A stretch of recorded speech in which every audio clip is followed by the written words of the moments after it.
Bonjour les élèves, nous allons dans cette vidéo expliquer comment se fait la fabrication des protéines. C'est pour cela, ouvrez votre livre scolaire à la page 56 à l'activité 3.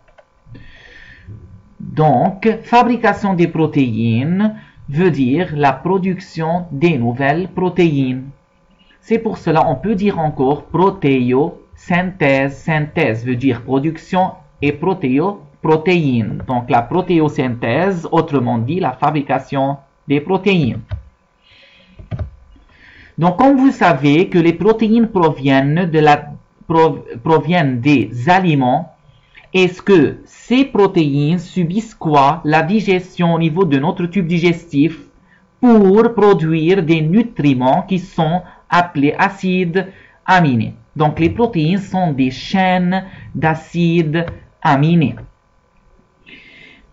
Donc, vous notez que dans la nature, il y a seulement 20 acides aminés différents qui rentrent dans la structure de toutes les protéines de tous les êtres vivants. Donc, on a seulement dans la nature 20 types d'acides aminés différents qui entrent dans la structure de toutes les protéines et constituent les briques de construction de notre protéine humaine.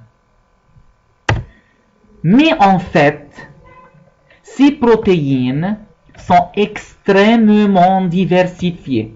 Donc les protéines dans la nature, chez les plantes, chez l'homme, chez les animaux sont extrêmement diversifiées malgré qu'ils proviennent de seulement 20 types d'acides aminés différents. Donc il y a une infinité de protéines. Donc comment cela est-il possible? Laissons-nous découvrir ça dans notre diapo. Donc observez cette chaîne de protéines. Bien sûr, elle est formée de 6 acides aminés, donc elle est peptide, mais on considère que cette chaîne est une protéine. Donc elle est formée de 6 acides aminés de couleurs différentes. Donc la question dit combien de chaînes différentes peut-on construire avec ces 6 acides aminés de couleurs différentes, sachant que le même acide aminé peut être présenté plus qu'une fois dans chaque chaîne. Donc, que veut dire ça? On va faire des chaînes à partir de ces 6 acides aminés différents. À noter que un acide aminé peut être répété plusieurs fois dans cette chaîne. Donc, l'acide aminé peut être présenté dans le premier lieu ou en deuxième lieu. Donc, bleu et bleu. Donc, on va répondre à cette question en interprétant le diapo suivant. Voilà, on a ici 2 séquences de protéines. Donc, chaque séquence est formée par une combinaison des acides aminés différentes. Donc, l'acide aminé en première place, donc, peut être encore en deuxième place et encore en troisième place, ou bien en premier et deuxième et en troisième place, donc, car on dit avec répétition. Encore en quatrième place, cinquième et sixième. Donc, c'est pour le premier acide aminé. Donc, le premier acide aminé a 6 possibilités de réarranger dans cette chaîne protéique.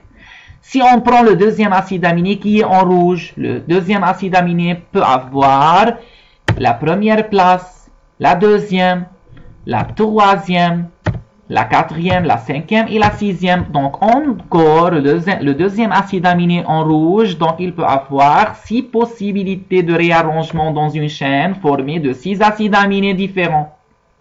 Et par la suite, chaque acide aminé, on remarque qu'il possède 6 emplacements différents dans cette chaîne. On peut construire alors donc 6 fois 6 fois 6 fois 6, donc fois 6 fois 6, combinaison possible d'acides aminés. Donc, le résultat c'est quoi? C'est 6 à la puissance 6, donc égal à 46 656 chaînes diversifiées. Voilà, vous voyez, donc on a 46 000 chaînes différentes à partir de seulement 6 acides aminés différents dans une chaîne donnée. Et on a dit que dans une protéine, que dans la nature, en fait, on a 20 acides aminés différents. Alors, si la chaîne est formée de 20 acides aminés différents, combien de chaînes différentes on peut construire à partir de ces 20 acides aminés? Donc, on peut construire, bien sûr, chaque acide aminé, il a quoi? 20 possibilités. Le 1 peut encore présenter à la place de 2 et à la place de 3, à la place de 4. Donc, on a 20 à la puissance 20 possibilités de chaînes. Donc, c'est un nombre très grand. Donc, qui est équivalent à 1,048 fois 10 à la puissance 26 molécules différentes de protéines à partir de 20 acides aminés différents. Donc, c'est milliards de molécules différentes. Donc, la protéine n'est pas nécessaire d'être formée de 20 acides aminés. Il y a des protéines qui sont formées par 500 acides aminés. Mais bien sûr, avec des acides aminés qui se répètent plusieurs fois, comme ici, on a des acides aminés, par exemple le jaune, il est présenté 2 fois, le vert, donc 3 fois. Donc, combien de chaînes de protéines on peut former à partir de 500 acides aminés? On peut former donc 500 à la puissance 500, donc une infinité de chaînes différentes que la calculatrice est incapable de l'afficher la valeur. Donc, vous voyez cette énorme possibilité de chaînes protéiques à partir seulement de 20 acides aminés différents présents dans la nature. Donc maintenant, qu'est-ce qui détermine l'identité d'une protéine? Que veut dire identité? En fait, identité veut dire la nature de la protéine. Donc, qu'est-ce qui différencie une protéine insuline de la protéine, par exemple, d'hémoglobine, de la protéine de pepsine, de l'amylase? Donc, qu'est-ce qui détermine l'identité, c'est-à-dire le nom de la protéine? Pourquoi c'est une protéine appelée amylase, alors que cette protéine est appelée insuline? Qu'est-ce qui différencie les protéines l'une de l'autre? Donc, nous allons répondre à cette question. Voyez-vous les deux séquences d'acides aminés, donc qui constituent la protéine A et la protéine B. Si vous voyez, ces deux séquences sont identiques, à l'exception de l'acide aminé en position 3. Ici, dans la protéine A, il est jaune, alors que dans la protéine B, il est quoi? Gris. Donc, ces deux séquences de protéines sont identiques, mais en position 3, on a seulement une différence qu'un acide aminé est remplacé par un autre.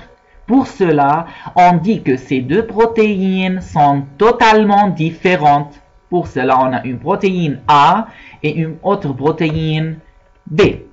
Donc, ce qui détermine l'identité d'une protéine, premièrement, le premier élément, c'est la nature de l'acide aminé qui constitue la protéine. Donc, la nature des acides aminés qui constituent la protéine entre dans l'identité, dans la détermination de l'identité d'une protéine. Encore un autre élément qui détermine l'identité d'une protéine, voyez-vous, ces deux séquences de protéines. La protéine C et la protéine D. Vous voyez que ces deux protéines sont identiques à l'exception que cette protéine D est plus courte de la protéine C. Donc, la protéine D est formée, vous voyez, de 5 acides aminés alors que la protéine C est formée de 6 acides aminés. Donc, cette protéine est tellement différente que la protéine D. Donc, un autre élément qui différencie les protéines entre elles, c'est le nombre d'acides aminés.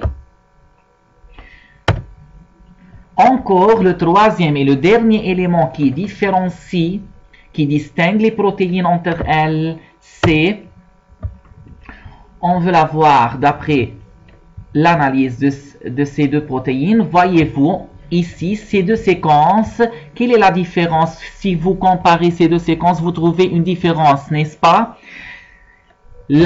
la combinaison d'acides aminés est la même. Vous voyez, donc on a tous les acides aminés qui se présentent dans cette protéine sont présents encore. Les acides aminés sont présents encore dans cette protéine, mais c'est l'ordre d'assemblage. Voyez-vous, c'est l'ordre d'assemblage. Donc l'enchaînement des acides aminés dans la protéine E, c'est violet en position 4 et bleu en position 5. Par contre, c'est dans la protéine F, bleu en position 4 et violet en position 5. Donc, ce qui différencie ici les protéines entre elles, c'est l'ordre d'enchaînement. Donc, c'est-à-dire le plan suivant lequel s'enchaînent les acides aminés dans la protéine est différent entre cette protéine E et cette protéine F. Donc, c'est l'ordre d'assemblage des acides aminés qui détermine l'identité d'une protéine. Donc, pour résumer, l'identité d'une protéine est déterminée par 3 éléments. Premièrement, par la nature des acides aminés qui constituent cette protéine, par le nombre d'acides aminés qui les composent et par l'ordre d'enchaînement et d'assemblage ou d'association des acides aminés. Donc, maintenant, par quoi est déterminé l'enchaînement des acides aminés dans une seule protéine? Donc, on a dit que chaque protéine est formée par un assemblage des acides aminés. Donc, un ordre qui est conservé pour cette protéine et par un nombre bien déterminé d'acides aminés. Donc, à gauche, si vous voyez, c'est une protéine en forme tridimensionnelle, c'est-à-dire dans l'espace, en forme réelle dans notre corps. Bien sûr, c'est pas en forme linéaire, on trouve les protéines dans notre corps, c'est comme ça, en forme tridimensionnelle.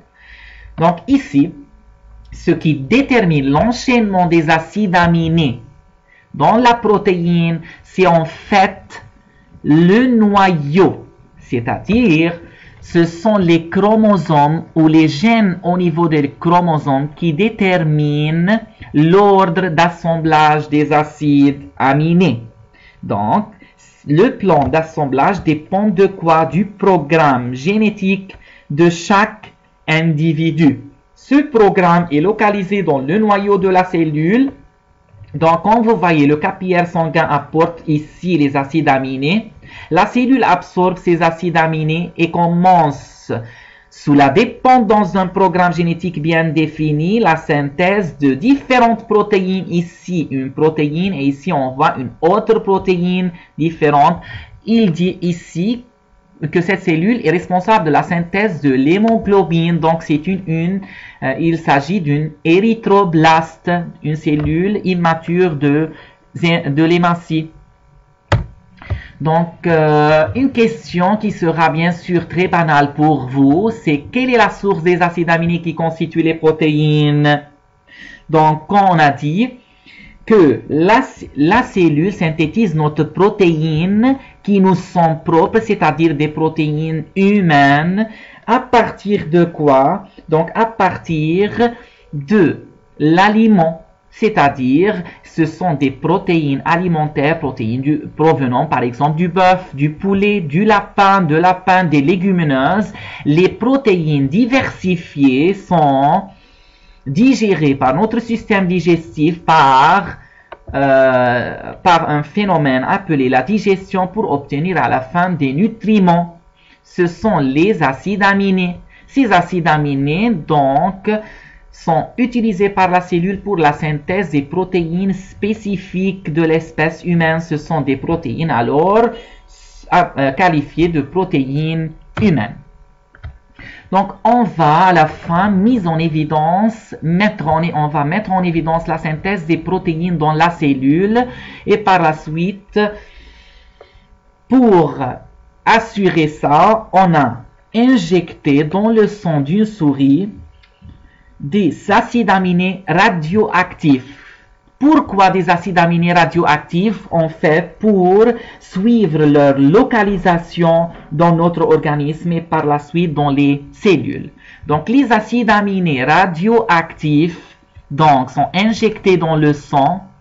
20 minutes plus tard, on remarque que ces acides aminés se retrouvent dans la cellule.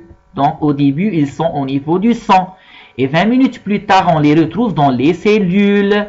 Sous forme de quoi? De protéines. Donc qu'est-ce qui se passe? Ces acides aminés, bien sûr, sont absorbés par la cellule. Cette cellule, sous la dépendance d'un programme génétique bien défini dans le noyau, a synthétisé différents types de protéines. Une protéine A qui se diffère de la protéine B par, bien sûr, si vous comparez ces deux protéines, vous constatez que le nombre d'acides aminés est différent, ainsi que l'ordre d'assemblage des acides aminés est différent entre ces deux protéines. On a ici rouge, jaune, blanc, mais ici jaune, blanc et blanc. Donc, pour résumer, on veut dire que les cellules de l'organisme réalisent la fabrication des protéines qui sont très diversifiées à partir seulement de 20 acides aminés différents issus de la digestion de quoi? Des protéines alimentaires. Et chaque protéine est le résultat d'un ordre d'assemblage précis des acides aminés qui est déterminé par le programme génétique de chaque individu. Donc, enfin, essayez de résoudre page 67 du dossier. J'espère que vous avez bien compris cette vidéo. Si vous avez des questions, n'hésitez pas de me contacter sur eSchool. Merci pour votre attention et à bientôt.